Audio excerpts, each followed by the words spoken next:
Estamos iniciando o 6º bloco de entrevista da Praia de Iracema com candidatos a prefeito. Hoje estamos recebendo o senhor Moroni Torga. Eu vou passar a palavra para que ele se identifique, fale dos seus planos caso seja eleito e depois nós vamos iniciar as perguntas. Em primeiro lugar, quero cumprimentar este movimento pela Praia de Iracema. Eu acredito que, além de ser um local histórico da nossa cidade, é um ponto e um lugar em que a cultura cearense também muito se baseia.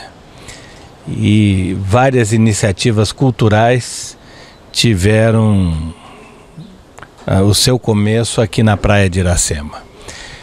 Então nós vamos agora conversar sobre a Praia de Iracema, como podemos requalificá-la, né? Não é revitalizar, porque viva ela ainda está, mas vamos requalificá-la.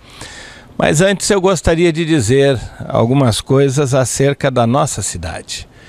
Infelizmente, a nossa cidade está sofrendo muito, principalmente com a área da saúde. Essa é a razão que meu vice é o Dr. Lineu Jucá, um homem que há 35 anos atua na saúde pública principalmente, no IJF já há mais de 30 anos, na Santa Casa, cuidando dessa área. A área da saúde na nossa cidade, ela humilha o nosso povo, infelizmente. E com tudo que aí está, a humilhação continua. Eu tenho falado com dezenas de pessoas que dizem que pai, mãe, irmão morreram antes de receber a consulta que estavam na fila para receber. Nós temos uma fila de 140 mil pessoas para a consulta de um especialista. Além dos postos de saúde não funcionarem, ainda a consulta do especialista é uma humilhação. Por isso que o Dr. Lineu deu uma sugestão e eu de imediato amparei essa sugestão, que é fazer clínicas de especialidades médicas junto aos terminais, para que as pessoas possam ter esse atendimento. Eu até admito que a gente espere em torno de 5 dias, uma semana, o máximo estourando 2 semanas, mas agora 6 meses a 1 ano esperar uma consulta, aí a pessoa ou ficou curada, ou a doença progrediu e ela está muito pior agora, ou morreu. Como é o caso de dezenas e dezenas de pessoas que a gente encontra nas caminhadas que fazemos pela periferia. Além disso, os postos de saúde sem médico, sem remédio, não servem para referência em termos de socorro na saúde. Aí acaba sobrecarregando o quê? Sobrecarregando os Frotinhas, os Gonzaguinhas, sobrecarregando o IJF, porque na saúde primária não existe nada acontecendo. E isso nós temos que mudar, é uma questão de respeito à vida. Tem muita gente que fala que está preocupado com a vida do nosso povo, mas na verdade não fez o que devia ter feito. Então nós temos aí uma preocupação. A outra preocupação são quase 150 pessoas sendo assassinadas cada mês na nossa cidade. Essa é uma preocupação grande. E vocês sabem como a violência está. Ela cresceu já nesses últimos tempos 200%. E essa violência só tende a crescer se não tiver uma inserção já. Porque a vida das pessoas está valendo R$1 na rua. R$1. Por R$1 estão matando pessoas.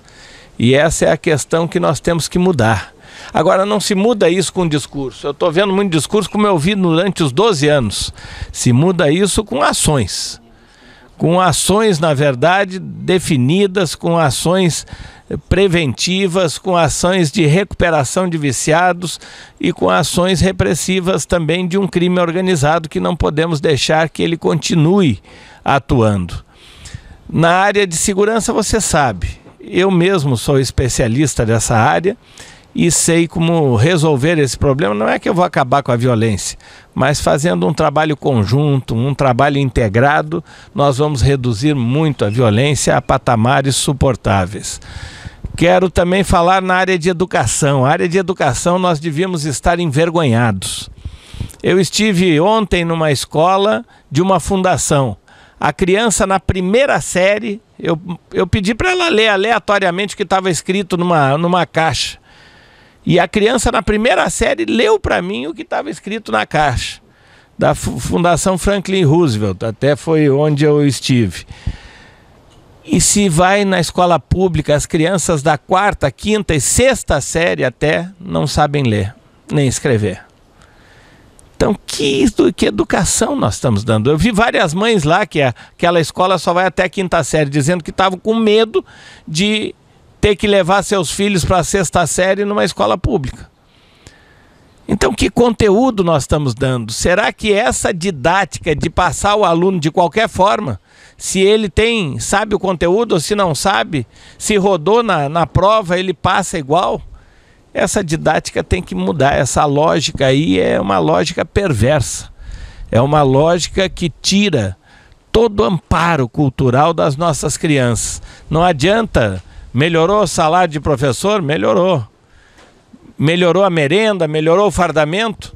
Mas a educação não é merenda e fardamento. A educação é conteúdo. É conteúdo educacional. E o conteúdo educacional das nossas escolas públicas está muito ruim. Não é à toa que as pesquisas mostram que é o 2º pior do estado. Antigamente as pessoas vinham do interior para estudar em Fortaleza porque aqui era melhor a condição de estudo. Hoje em dia eu acho que as mães que não têm dinheiro para custear o filho vai ter que ir para o interior porque a escola pública do interior está melhor que a da capital. E isso devia ser um motivo de vergonha para nós. E de preocupação para as mães e os pais, porque não estão dando futuro nenhum para as suas crianças se tiverem esse tipo de conteúdo. Na área de mobilidade urbana, nós não estamos fazendo o básico, né? O dever de casa, que é botar em cada bairro uma central institucional para que as pessoas não precisem toda hora ir para o centro para fazer alguma coisa. Tem que fazer um documento, vai para o centro. Tem que tirar uma certidão, vai para o centro. Não, se nós tivermos centros nos diversos bairros, ou pelo menos nas regionais, centros desse tipo, pelo menos que pegasse 2, 3 bairros, já ia ajudar, porque muita gente que ia pegar transporte coletivo, que ia pegar o carro, não ia pegar porque podia fazer no bairro, então não precisava circular a cidade. Então a primeira regra de mobilidade urbana é nós termos as condições de manter as pessoas no bairro sem elas precisarem andar pela cidade para fazer alguma coisa. Essa é a primeira regra. A segunda regra de mobilidade urbana é um transporte coletivo de qualidade. E o transporte de coletivo nosso está 20 anos atrasado, né? Agora, 20 e poucos anos depois, está surgindo o metrô. Ainda não surgiu, ainda está só experimental. Mas já é bom, pelo menos está surgindo o metrô. O que nós não podemos é esperar 30 anos pelo outro metrô. Pelo metrô leste-oeste, que tem o projeto. Mas vejam, a parte oeste do metrô leste-oeste, ela é toda por cima da terra. A parte leste é toda por baixo da terra. Se o nosso metrô norte-sul só tinha a parte chegando no centro, debaixo da terra, imagina quanto tempo vai levar para escavar todo o lado leste da cidade, porque ele é todo subterrâneo. No projeto dele é todo subterrâneo. E um metrô subterrâneo é muito complicado. Então estou prevendo, se esse aí levou 25 anos, o outro vai levar uns 30 mais ou menos. Claro que aí tendo um prefeito que tem a moral, que tem independência, nós podemos apressar tudo isso. Agora quero dizer que enquanto isso não acontece, nós temos que fazer corredores exclusivos de ônibus, no sentido leste-oeste. Podemos fazer um que venha pela leste-oeste, que passe por baixo da Monsenhor Tabosa até onde ela desce, e aí pode sair ali embaixo, né? E que vá até o Papicu. Podemos fazer outro que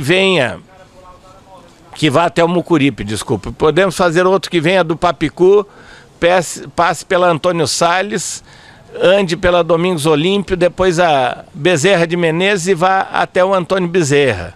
E esse já é mais fácil, inclusive, de fazer. E posteriormente temos que pensar um que ande pela perimetral da nossa cidade. E todos esses são corredores exclusivos que podem andar ônibus triarticulados. Porque ônibus triarticulados são transporte de massa. É como se fosse um metrô sob rodas. Porque podem levar de 250 a 300 pessoas de uma vez só. Por exemplo, nós temos o VLT. Para começar, a base do VLT já é uma base que existe desde 1930. e já é uma base antiga, já estão usando essa base, mas tudo bem.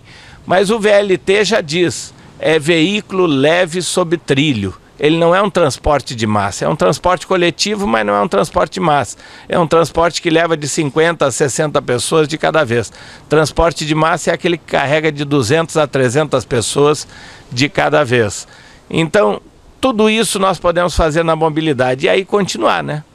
Aí nós vemos os acessos aqui na Praia de Iracema, que falta acesso, falta estacionamento também para as pessoas poderem chegar e usufruir da Praia de Iracema.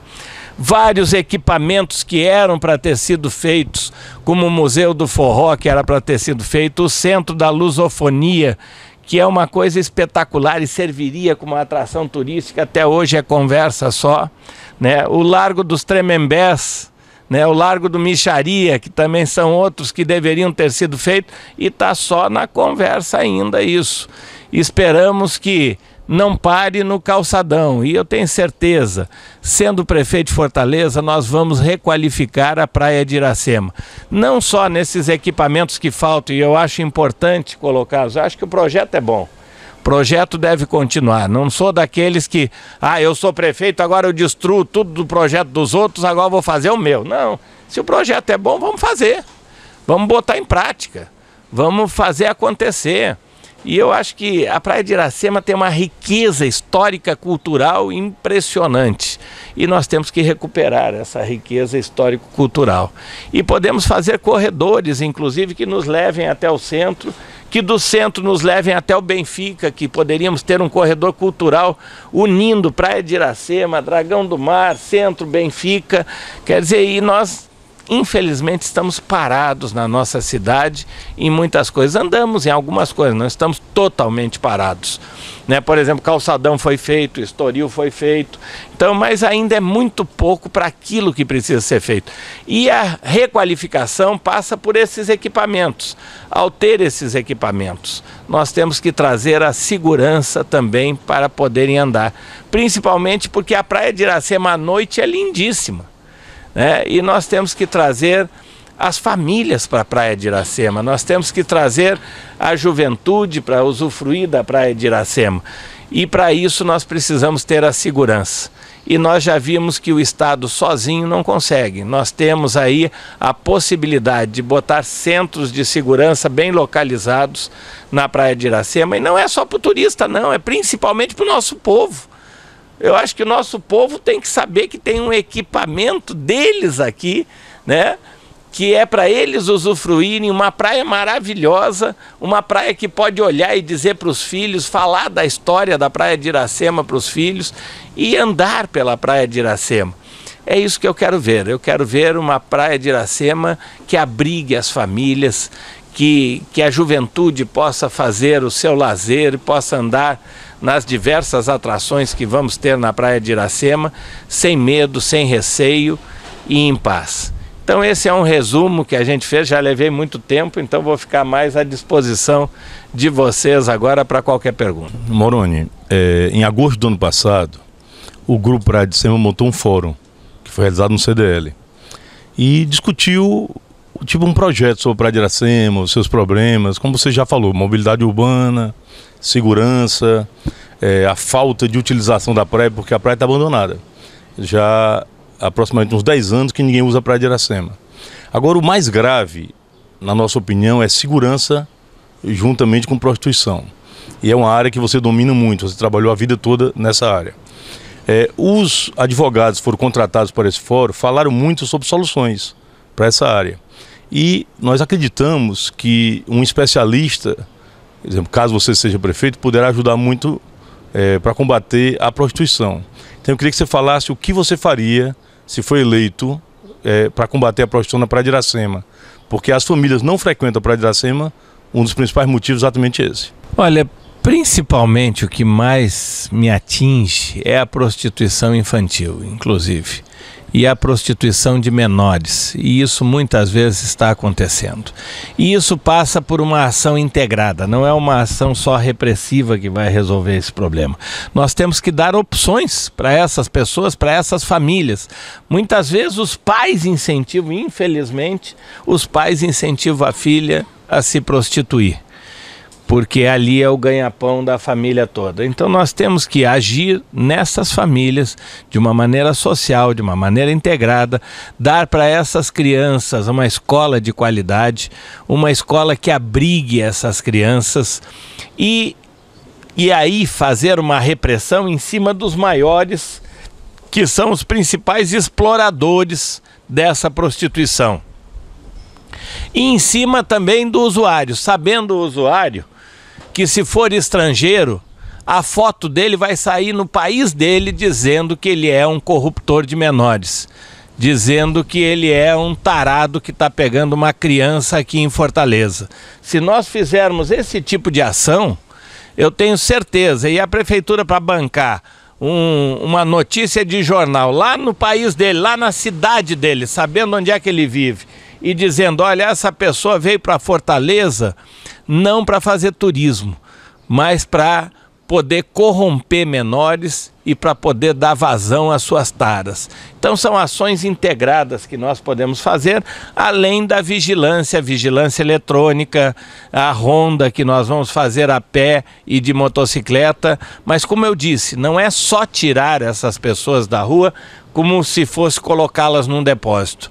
É ao mesmo tempo em que nós vamos tirá-la da rua, nós vamos dar uma opção de vida muito melhor para elas. Existem alguns estabelecimentos que favorecem a prostituição. Os advogados que participaram do fórum colocaram como uma coisa muito simples de resolver, que seria caçar alvarás e não permitir que esse estabelecimento trabalhe nessa área. Porque, eu não vou nem perguntar dessa maneira, eu vou dizer, o que você faria para evitar que estabelecimentos que apoiem a prostituição funcionem?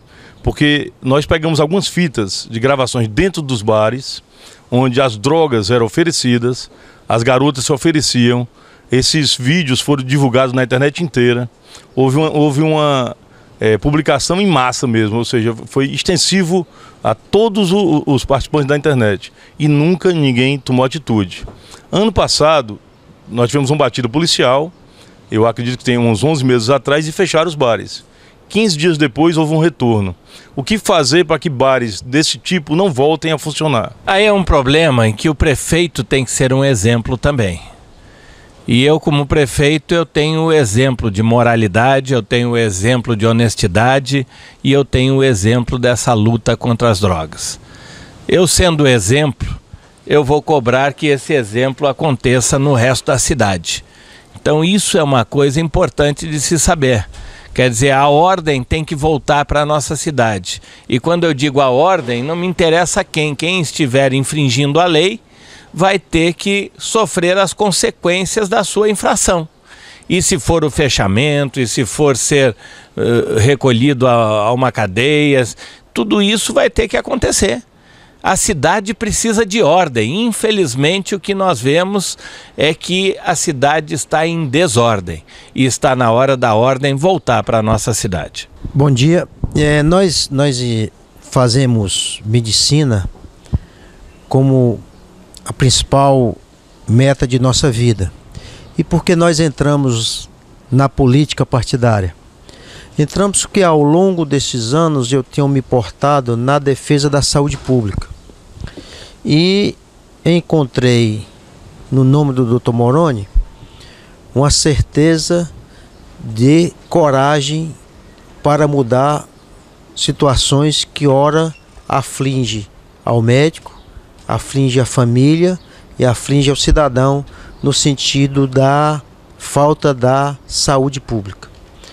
E isso, de tanto dizer, de tanto escrever, na prática médica, eu enveredei agora na vida política partidária com o intuito maior de fazer aquilo que eu sempre defendi, a defesa da saúde pública.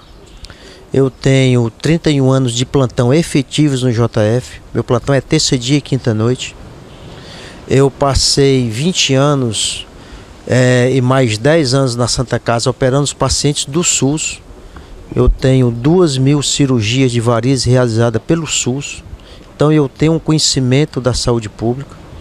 Nós ocupamos de uma maneira muito honrosa para mim a presidência do Centro Médico, e por lá passou a história da medicina do Ceará, E nesse período eu aprendi as questões da saúde pública. Nós tínhamos reuniões todo mês a nível de Brasil, pela Associação Médica Brasileira.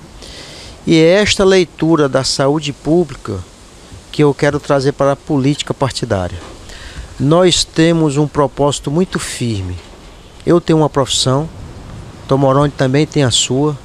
Nós não dependemos da política para nos autopromovermos. Nós entramos nessa política com a certeza que nós vamos ser útil à sociedade. Nós vamos servir à sociedade e não com o intuito de nos servir. Essa é a minha leitura.